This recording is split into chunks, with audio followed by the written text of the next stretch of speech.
Hello বন্ধুরা, সবাই কেমন আছো? আমি খুব ভালো আছি। আমার নীল সোনাও ভালো আছে। কাল ছিল 3 জানুয়ারি, কাল ছিল আমার ভাইয়ের জন্মদিন। তো সকালবেলাতেই চলে গেছিলাম বাবার বাড়িতে। দেখো, ঠাকুরকে ভোগ নিবেদন দিয়ে সেই ভোগ ভাই আর নীল খেয়ে নিচ্ছে। যেহেতু মামা ভাগ্নে বলে কথা, পাশাপাশি বসে মামাও যা করছে নীলও তাই করছে। দুজনে একটু করে প্রসাদ ছেঁকিয়ে নিলে খুব আনন্দ। নীল তো মিষ্টি জিনিস খুবই ভালোবাসে।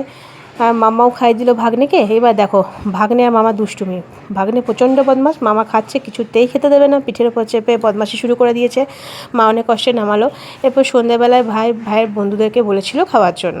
তো ধনুও চলে এসেছিলো। আর মা দেখো ছোট্ট একটু ডেকোরেশনের চেষ্টা করছে, যেহেতু কেক কাটতে এত লেট হচ্ছিলো যেন একটু জল খেয়ে একটু পেটটা ভরে নিলাম।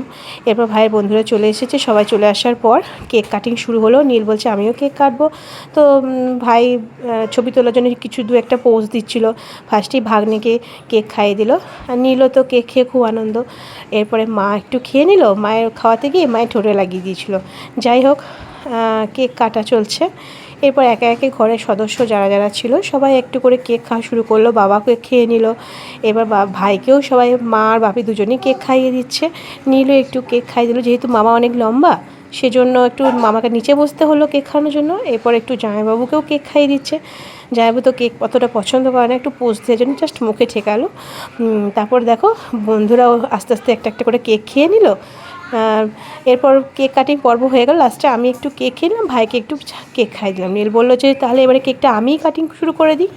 সবাই যখন ব্যস্ত নিজের কাজে, সেই সময় ও একটু কেক কাটিং শুরু করে দিয়েছিলো। ওই বললো আমি এবারে কেকটা যাই হোক কাটাকুটি করে, মানে অস্ত্রোপচার চললো ওর ওপর একটা, বলতে গেলে এক কথায় কেকটা যা অবস্থা হয়েছিল।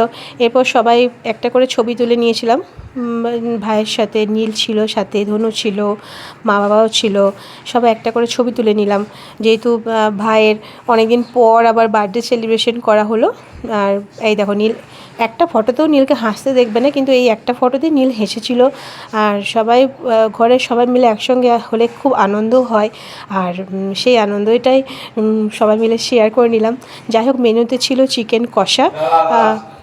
তো চিকেন কষাটা প্লেটে সাজিয়ে নিয়েছিলাম। আর ছিল বাটার নান, আর ছিল ছানার পায়েস লিমিটেড ছিল, আর পোলাও করেছিল।